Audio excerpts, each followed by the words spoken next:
Let me tell you my story about how I moved from stuck to flourishing. It's about how I found lasting personal transformation with the brain God designed. The most powerful life changing experience with God for me was back in the city of Bath in England in 1986. That's when I met some spirit filled Christians. I was at a point of surrendering all my life to God. I was feeling desperate for more, the more that He promised. And one afternoon, the Holy Spirit fell on me with such power and intimacy and fire. It was life changing. I felt that God saw me. He answered my heart's desire and He spoke to me. He physically filled me. He took over my body, my heart, my soul. And this powerful experience with Him opened the door of my heart to deeper encounters with Jesus. And it opened me up to the power of the Holy Spirit acting through me to heal, to lead other people to Jesus, just giving me such an inner passion and fire for God that even as I speak now, I kind of feel it rise up. That fire was a fire that couldn't be put out. And I would describe it as, in the words of a well-known British preacher called Dr. Martin Lloyd-Jones, I would describe it as joy unspeakable. It was so unbelievably amazing. However, 10 years later, Mike and I and our Greek co-workers are planting a new church fellowship in Greece. Now, after 5 years of ministering in a very oppressive, spiritually and culturally oppressive and complicated country, I took a bad flu virus and I never recovered from it for 15 and a half years. I was diagnosed with post-viral fatigue syndrome. Back in the UK, I pursued my healing, believing that this illness was not God's will for my life. I often felt like giving up. However, 15 and a half years later, through the faithfulness of God, I got well through a 3-day self-coaching and retraining the brain course in the UK. After just 28 days of constant practicing and taking every thought captive, I returned the real Ruth, like back to normal. It was huge joy and freedom. Amazing. The thing is, though, I had been filled with the Holy Spirit. I had been healed from this illness. It was a devastating one. So it was just really difficult. But I still had inner fear. I still had pain within me. And I still had trauma. I really was not flourishing, even though I should have been. I was just struggling, and there was like always this inner unhappiness deep within me. What was happening? Why am I still struggling to be happy? I also continued to have panic attacks from time to time. I mean, they seem very random. And these brought this horrendous fear and terror, which seemed to come from nowhere. I had an amazing help and guidance, and it was really, really great from a Christian psychotherapist. And he was also a deliverance minister. So from the first session with him, I realized that I lived in childhood trauma from my mum's physical and emotional abuse. I could now see the relationship between physical illness and emotional pain. I learned some techniques to control the attacks, but they still happened once or twice a year. So I was getting some freedom, but I was still stuck. Little things were shifting, but underneath there was something big. It was still there. Then one time in 2017, the panic attack didn't go away. It stayed for 3 distressing months. I was desperate. I just cried out to God. I said, where are you? Why don't you heal me of this? I've prayed trauma prayers to you, Lord. I've prayed deliverance. You have the power and authority. I have your power and authority. So why won't this leave me? Why won't this terror and fear go? The pursuit of healing from trauma at this time really led us to find something called the life model. Now, what happened was Mike decided to really pursue how I could get healed from trauma because we were so desperate. You know, we had tried everything. And one thing he found was the trauma prayer by a guy called Jim Banks. Now, as Mike prayed this prayer, it was a 25-minute prayer. As he prayed it over me each night, I was able to sleep and something in me calmed down. But I still woke up with fear in the morning. It was like I was back to square one. I felt powerless. Again, why aren't you healing me, God? Is it me? So Mike and I continued to do this and to do all we knew, like our standard renouncing, deliverance prayers, generational prayers, lies to reject, truth to receive. We asked the Holy Spirit to really meet me, but I still felt this terror and an underlying fear. And it just, even though it might lessen a bit, it would come back and heighten and never really go away. So this approach was not working. And we thought there must be more. So one time, Mike noticed a footnote on Jim Banks' trauma prayer. And it said, if this prayer doesn't really bring change, then you need to think about the brain. Look at the life model. Now, we'd never heard of the life model, so Mike searched and started listening to the lectures of the founder. And he is a Christian psychologist with a master's in theology called Dr. Jim Wilder. Understanding myself through the brain, this is what it was all about.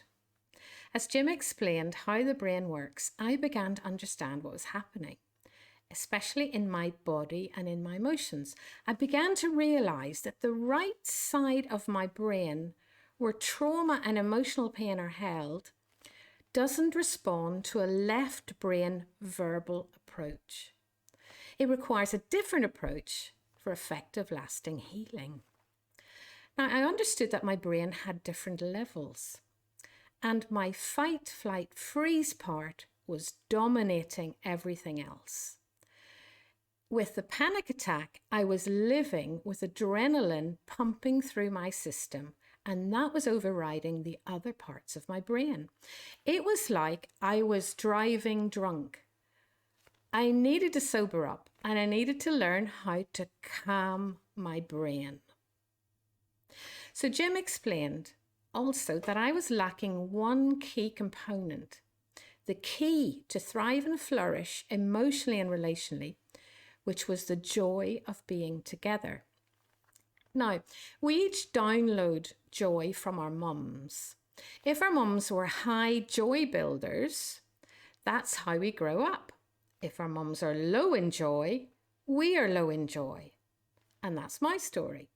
Low joy mom brought up low joy Ruth. This explained why I couldn't get a lasting breakthrough with my pain. I needed to build up my baseline level of joy. The path ahead now became clear. It was a path to becoming, in my brain, the person God created me to be. This was how I would flourish. Understanding the brain helped me see where and how God wanted me to heal. Knowing how healing became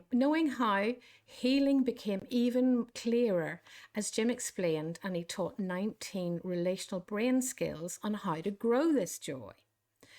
I was made by Papa God for specific joyful connection with safe, glad relationships that build my joy and calm me.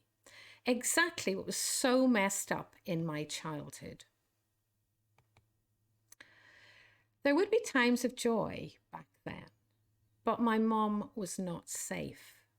She could erupt violently and be cruel, then walk out the door at any moment and leave me.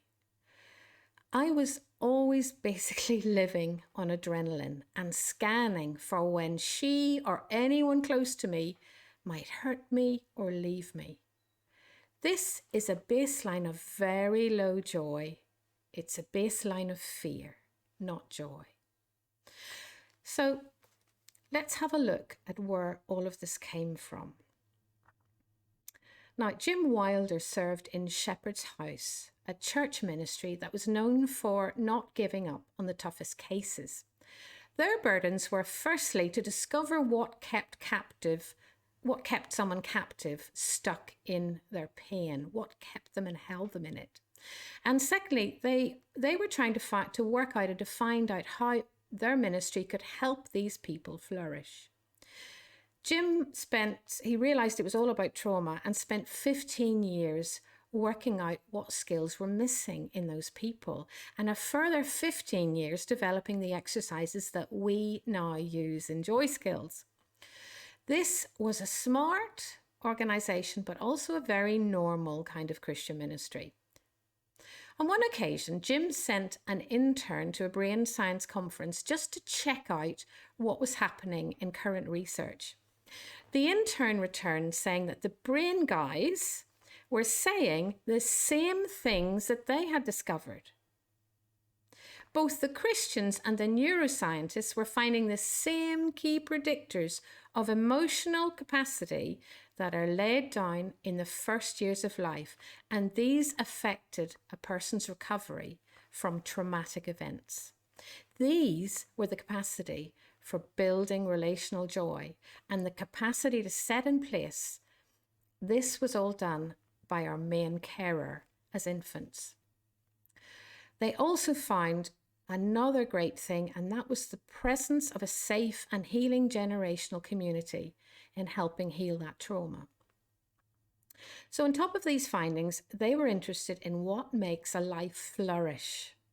They found that even if there's a deficit of joy in our brain, the part of our mind where that capacity is laid down can still be grown and rebuilt by connecting with someone who brings me joy. Isn't that amazing? They discovered that as we do certain practices, these specific skills, our brain changes.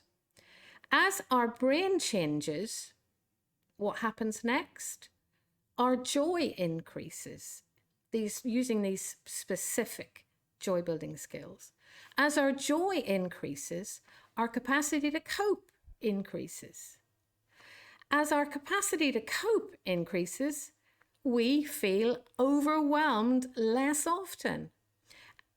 As we are overwhelmed less often, we begin to flourish and we can experience more of the abundant life that Jesus promised. In other words, trauma and pain do not have the last word. God designed us to live in loving community, to find healing and to flourish. This was great news. It was great news for me. I had been filled with the Holy Spirit. I'd come back after 15 years of devastating illness, and now I could see a pathway out of the inner fears, the pain, and the trauma that I'd always known. So as I began to learn and process and live out the skills that I was learning, my joy levels actually began to increase permanently, and my ability to calm increased. My relationship with Mike moved forward. It was at many times, it was so defended, our relationship, and it moved from being defended to synchronized, to securely loving and authentic. I was moving from feeling stuck to flourishing. I was finding lasting transformation with the brain God designed. Now, when God first called me into full-time Christian ministry, he spoke to me the words of Isaiah 58, verses 11 and 12. And he said to me, and he says this to you too, you will be like a well-watered garden, like a spring whose waters never fail. Your people will rebuild the ancient ruins and will raise up the age-old foundations. You will be called repairer of broken walls and restorer of streets with dwellings. This is good news. I was discovering that this was true. I had moved from feeling stuck to flourishing, and in my journey, building joy and maturing in my relational makeup, these were key. I now had the skills and the wisdom to help those broken and be restored. So, there's so much I can tell you, another time perhaps. But my life is so different. My walk with Jesus, my ability to love like he calls us to, it's just changed and transformed and so much more content. I love helping other people find this kind of personal transformation. And I love watching them build joyful relationships with God and the people they love.